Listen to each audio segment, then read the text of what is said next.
Hello and welcome back to Stop and Go F1 for this, our weekend news video. Hope you're all doing well.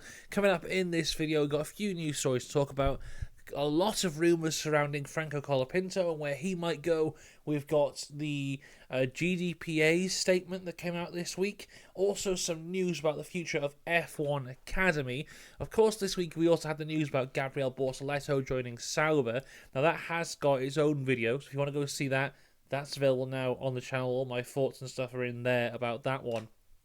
But before we get into it, let me just say, you have to like and subscribe. They are the rules. Big shout out to our members as well. Dakota, the Joyous James, Robin Myers, and Cinnamon Strudel. And also, before we get into this, there was a video that went out on the channel yesterday all about my response to People Magazine's 15 Sexiest Formula One Drivers list. It's a very serious video, and it's taken a lot of my time. So if you want to check that out, that is there. But in all seriousness, it's a comedy video, and it feels like it's been a very long time since I've done a comedy video. So if that's what might interest you, and so far it seems to have gone down very well, thanks to everyone who has commented and liked and all that kind of stuff, that's available on the channel after you've watched this, of course, because we've got loads of news to talk about. And let's start off with Franco Colapinto, and I'm calling this segment, Where Will Franco Colapinto go? Because obviously he's in the Williams seat as of right now. He's replaced Logan Sargent at Monza, the other Italian one. And so far, he has proven himself to be very good. But the issue is, for next year, Williams have already got two drivers. They've got Albon and, of course, Sainz is coming over. So he can't stay there. So there's this whole thing of he definitely deserves to be on the F1 grid because, you know what? He has proved he does, because he's come in at moments has looked better than Alex Albon has.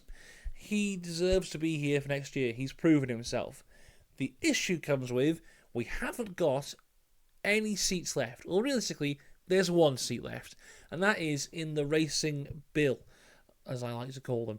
Now, this also connects to a new rumour because at the Brazilian Grand Prix weekend, Christian Horner was spotted visiting the Williams hospitality, where he almost certainly spoke to James Vowles about... oh my god, my throat is going, everyone, but we're going to carry on now. Where he almost certainly spoke to James Vowles about the availability of his drivers. Now, Argentinian press are reporting that this would be about the Red Bull seat and not the Racing Bulls seat. Now, what I find incredibly interesting here is, firstly, the whole Sergio Perez situation continues to roll on, as it has done for, the last 2 years now, where, he hasn't been delivering, but for some reason he's still in the car, and every week we have to talk about, is he going to go, is he going to stay? Now, to me, despite the fact that he has a contract for next year to stay in the Red Bull, I don't think he will be there. I think he will be dropped. Now, what this is suggesting is that they're going to drop him for Franco Colapinto to jump from Williams right into the Red Bull. Now, personally, I think that would be a big mistake. Now, as good as Franco Colapinto is, and you know what he's done is incredible. At so short notice to be jumped into a car that I don't think he's ever driven before, never driven in Formula One before, and has been consistently competitive from there. Fantastic stuff from Franco Colapinto, and I think he could have an incredibly bright future ahead of him. But at the exact same time, if we look at history, we know that putting a driver in the same car as Max Verstappen over the last few years has consistently been a career killer. It happened to Albon, it happened to Perez, it happened to Gasly. There's probably another one I can't think of. But, they were put into the car with Max, they weren't as good as Max, and then that kind of ended their career from there.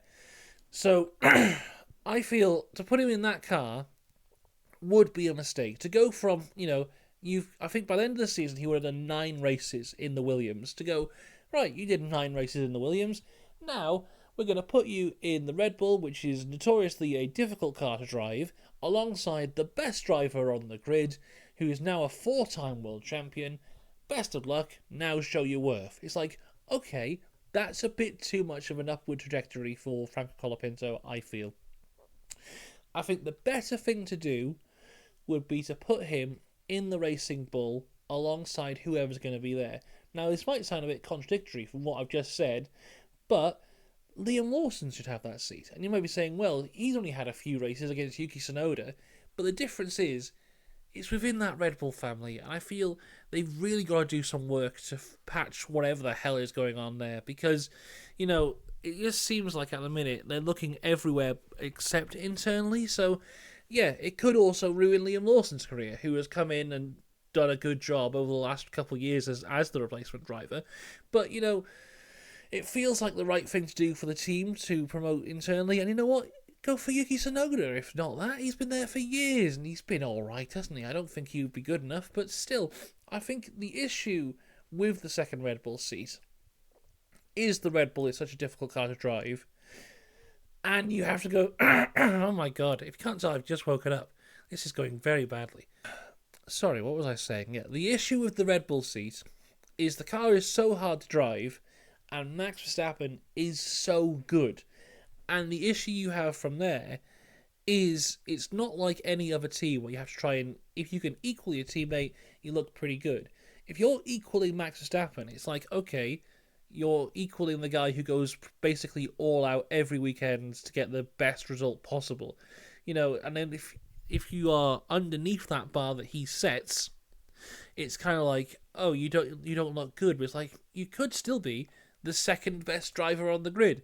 It's just you're paired directly with the best driver on the grid. So this whole situation is such a weird one, and it feels like we are going to end up next year with either Max Verstappen teaming with Sergio Perez again, or teaming with a driver who has less than 10 races underneath their belt, which seems like such a weird position to be in, but for some reason is the only one we find ourselves in. Unless Franco Colapinto goes somewhere else. Because there's new news, everyone, that Alpine are understood to be interested in Franco Colapinto. The article here says the French team are understood to be in talks with Colapinto's manager, as first reported by German outlet AMUS last week. Under the leadership of Flavio Briatore, the Enstone team are in a transitional phase. Despite their fantastic double podium in Brazil, their performances over the last few seasons have steadily declined. Because of this, Alpine are positioning themselves to be frontrunners when the new regulations begin in 2026. Jack Doohan will drive alongside Pierre Gasly next year, still has potential to establish himself as an asset in his rookie season. However, the Australian's one-year deal means that, in theory, Alpine are free to evaluate alternatives ahead of 2026. This is partially why Alpine are able to test the waters with Colapinto, since his current Williams contract means it would take a massive fee to sign him for the next season. So, then, that was one story, and a couple of days later, a new story emerged that they could be prepared to maybe pay that fee and cancel Jack Doohan's contract to pull in Colapinto for next year. Now, I feel that would be wrong. If you've given Doohan a contract, I feel you should honour that, because I don't think he's done anything to say that he doesn't deserve that. The only difference is that Colapinto has shown that he is better than most people thought he would be. Jack Doohan's done nothing wrong, and realistically, Jack Doohan could come in and show that he is equally as good. This is a whole thing where it's like, a few weeks ago we were discussing the Sauber seat over and over and over again, and I was very much in the camp of Gabriel Bortoleto should get this seat, because I think he's very good, and we'll go from there. And I had someone comment being like, if you're going to choose between Colapinto and Bortoleto, I think you should go for Colapinto because he has F1 experience. At the time, he had 3 races. So it's not like he has a massive amount of F1 experience. And any person who's not been F1 could be dropped into that seat and be as good as Colapinto is. They just need the opportunity. So it's a lack of opportunities, not a lack of talent, which might hold back Jack Doohan and could have potentially held back Bortoleto, because you could put them in those seats and they could shine from there, but we just don't know. So I think to cancel Doohan's contract for next year would be a mistake, and I think would be a bad look for Alpine as well, because Alpine are a team which historically haven't had the best relationship with their young drivers. I mean, you just look at what happened to Piastri. You had a talent like that on the books, and eventually you just have to let him go because you're messing him about so much. But yeah, I think if you put Doohan in the seat next year and then evaluate from there, and what Alpine have done here, giving him a 1-year deal, is I think basically everyone else is signed up to 2 years, unless I'm mistaken, because of the whole regulation change. People want stability going into that change in terms of their driver lineup. But Alpine have put themselves in a great position to be like, look, if this doesn't work out, we can go get someone else. And, there could be the likes of a Colapinto available, or even a Bottas, or a Perez, or whoever it might be available for that season. So Alpine, I think, are in a good position to figure out their driver lineup for 26, and Colapinto could definitely be in those discussions at this point.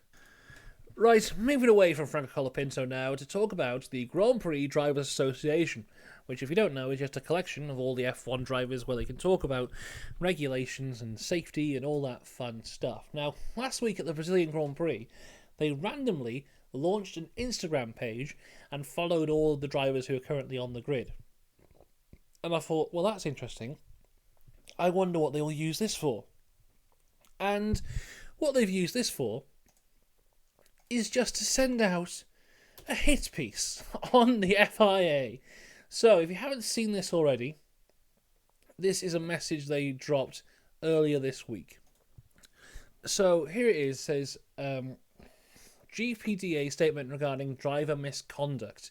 As is the case with every sport, competitors must abide by the referee's decision, whether they like it or not. Indeed, whether they agree with it or not, that's how sport works. The drivers, our members, are no different and fully understand that. Our members are professional racing drivers, racing in Formula 1, the pinnacle of international motorsport. They are gladiators, and every racing weekend they put on a great show for the fans. With regards to swearing, there is a difference between swearing intended to insult others and more casual swearing, such as when you might use, such as you might use to describe bad weather, or indeed to insult, or indeed an inanimate object such as a Formula 1 car or driving situation. We urge the FIA president to consider his own tone and language when talking to other member drivers, or indeed about them, whether in public or otherwise. Furthermore, our members are adults. They do not need to be given instructions via the media about matters as trivial as wearing jewellery or underpants. The GDPA has on countless occasions expressed its view that driver monetary fines are not appropriate for our sport.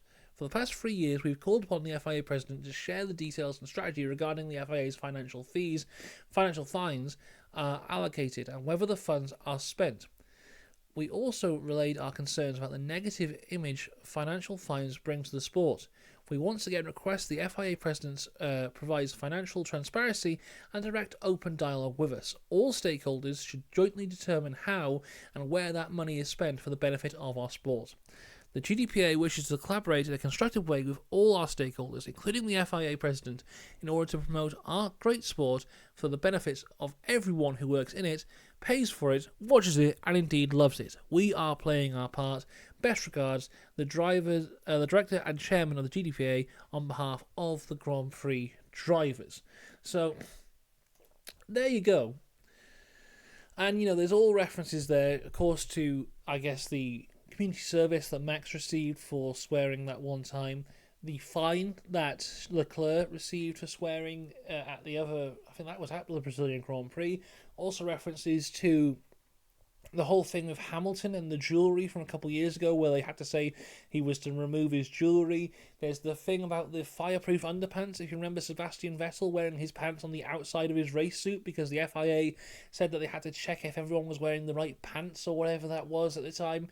So, to me here, it sounds as well like, from the driver's point of view, they have been desperately trying to discuss matters with the FIA over and over and over again, and have been ignored over and over and over again, and this has become the final straw where it's like, right, we've got no other choice but to make it public, and that is a bad position to be in for the drivers, where they feel like they're being ignored by the FIA, and especially the FIA president Mohammed Ben Sulayem.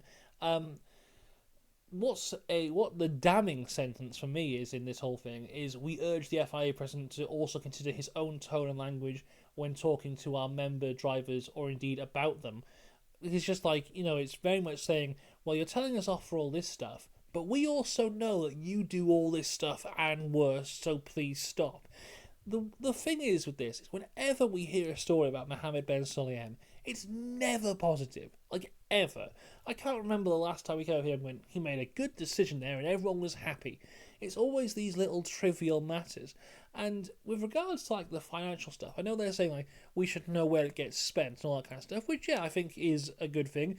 Is it going straight to the pockets of the directors, or is it maybe getting spent on like the FIA's more charitable causes? That would be an interesting thing to know. But also, we saw at the Brazilian Grand Prix last weekend, there was a whole thing regarding the start and how, there was the abandoned start and you weren't supposed to go, but the drivers went and blah, blah, blah. For that, I think Russell and Norris got fines of $5,000 or pounds or whatever it was. But what was more interesting is when Leclerc accidentally dropped an F-bomb in a press conference and was like immediately very apologetic for it because he didn't mean to say it. He got a fine of $10,000. So it's like, for accidentally saying the F-bomb, you get a fine which is double that of when you're not supposed to drive on a track, you drive on the track whilst there's people and tractors about on the outside on a wet circuit, which is incredibly dangerous, as we all already know. So, the whole fine system for me makes no sense whatsoever because it feels like it's massively unbalanced, and on top of that, we don't know where that money goes. So, it feels to me like the drivers have had enough and basically want to have a conversation, but that hasn't happened.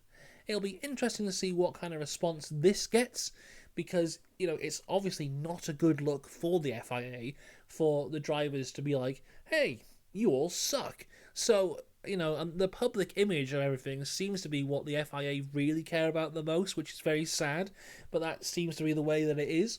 So, them being called out this publicly, and, this has got a lot of traction, it'll be interesting to see if this will be the thing that kind of pushes them over the line to actually have a conversation and be like, you know what, you're adults, we'll leave you alone. I think they should. I think the whole thing with the swearing has been ridiculous. The whole thing with the jewellery was ridiculous. The whole thing with the underwear was ridiculous. Yes, let them get on with the stuff. The FIA are there to put on the race. Make sure it's safe. Make sure the race goes ahead. Make sure the checkered flag comes out. Go home from there. You don't need to be dictating these people's lives. I think from that point of view, it is ridiculous. But we move on now to our final news story of the week. And it surrounds F1 Academy, which we haven't spoken about in quite some time. But there is some great news here because F1 Academy have confirmed that this year's champion will receive a fully funded seat in GB3 with Rodin Motorsport for 2025. Now, I spoke about this, basically in all the F1 Academy videos that we do, is, I think F1 Academy has been very good so far. There are issues with it. I don't like the qualifying. I don't think the cars are fast enough. But the success of F1 Academy will not be about the quality of the racing. It will be about if women can go from that and then progress up through motorsport. And I think this, obviously, is a great way to do it, because if you win this now, you are guaranteed a fully funded seat in a motorsport class next year. Now, personally, I think it should have been a Formula 3 seat rather than a GB3 seat, but I understand that might be a bit more difficult. I feel like F1 Academy, in terms of like the cars, maybe it's not as high profile as GB3. I think GB3 might be a bit quicker, obviously, but in terms of the eyes on it, you definitely get more eyes on F1 Academy than you would on GB3. So that feels like a bit of a step back in that point of view. But, to have that door open, to have the progression, and they're not even going, this is from next year, this is from this year. So Abby Pulling is currently leading the championship. If she continues to, which I see no reason why she wouldn't, she will be in the GB3 series next year in that Rodin car. And I think Rodin are leading the championship for GB3 at the minute. So I think this is great for F1 Academy, great for the progression of women in motorsport, and hopefully this will help out in terms of getting women from F1 Academy into the next thing, and then eventually, over the course of however many years it's going to take, have another woman back in Formula One, which will be very cool indeed. So, there you go. That's all the news we've got for this week. As I said, the sexiest F1 drivers list response video is out on the channel. The video about Bortoleto coming in was out the other day, so go check that out if you haven't already. Apart from that, though, have a great week, everyone. We're back next weekend. There'll be a video on Friday, and I haven't edited yet, but it's on the top 10 F1 title deciding races. So that'll be out on Friday, and then if there's any more news to talk about between now and then, there will either be a breaking news video, if it's a huge story, or a video like this at the end of the week. So all that to come. I'll see you then. Have a good one. Goodbye.